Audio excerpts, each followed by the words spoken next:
નમસ્કાર, આપ જોઈ રહ્યા છો નેશન પ્લસ ન્યૂઝ. હું છું આપની સાથે હેતલ ભગત. બિહારમાં એનડીએ ગઠબંધનની સરકાર બનતા છોટાઉદેપુર જિલ્લા ભાજપા દ્વારા નગરમાં ભવ્ય આતશબાજી કરવામાં આવી છે. બિહાર વિધાનસભા ચૂંટણીમાં એનડીએને મળેલી બમ્પર જીતની ખુશીમાં છોટાઉદેપુર જિલ્લા ભાજપ કાર્યાલય ખાતે ઉત્સવનો માહોલ છવાયો હતો.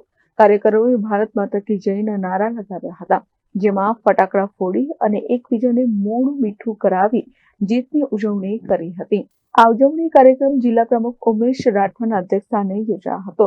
આ પ્રસંગે છોટાઉદેપુરના સાંસદ જશુ રાઠવા, તાલુકા પ્રમુખ રસિક રાઠવા, છોટાઉદેપુર નગર પ્રમુખ અંકુર પંચોલી તેમજ નગરપાલિકાના કોર્પોરેટરો સહિત નગર અને તાલુકાના મોટી સંખ્યામાં કાર્યકર્તાઓ ઉપસ્થિત રહ્યા હતા. तुम्हारे साथ हैं मोदी साहब, तुम आगे बढ़ो, हम तुम्हारे साथ हैं. भारत माता की जय.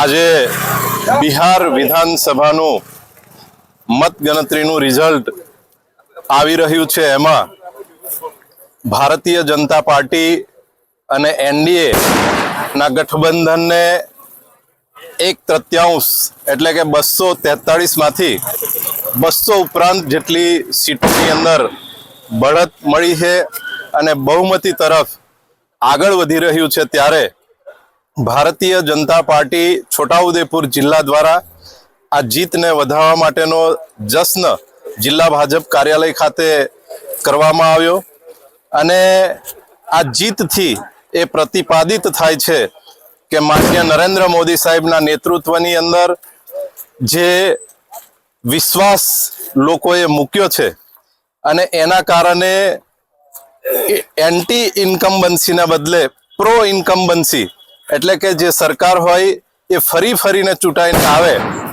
જે પ્રમાણે ગુજરાતની અંદર છેલ્લા 25 વર્ષથી 30 વર્ષથી ભાજપનું શાસન છે, એ જ રીતે બિહારની અંદર પણ એનડીએ ગઠબંધનને છેલ્લા 20-25 વર્ષથી સતત સુશાસન અને વહીવટ કરતી આવી છે. એને લોકોએ ખૂબ સમર્થન આપ્યું છે અને આ જ પ્રકારનો સિલસિલો આખા દેશની અંદર ભવિષ્યની અંદર પણ જળવાઈ રહેશે અને 2047 સુધીમાં જે ભારતને પરમ વૈભવ, વિશ્વગુરુ અને આત્મનિર્ભર બનાવવાનું લક્ષ્ય છે, એ માનનીય નરેન્દ્ર મોદી સાહેબના નેતૃત્વની અંદર ખૂબ સારી રીતે પૂર્ણ થશે. Rehan Patel, nation plus news, Chhota Udepur. સમાચારોના સતત અપડેટ મેળવવા માટે અમારી નેશન પ્લસ ન્યૂઝની યુટ્યુબ ચેનલને સબસ્ક્રાઇબ કરો, બેલ આઇકન દબાવો અને જોડાયેલા રહો ફેસબુક, ઇન્સ્ટાગ્રામ અને ટ્વિટર પર.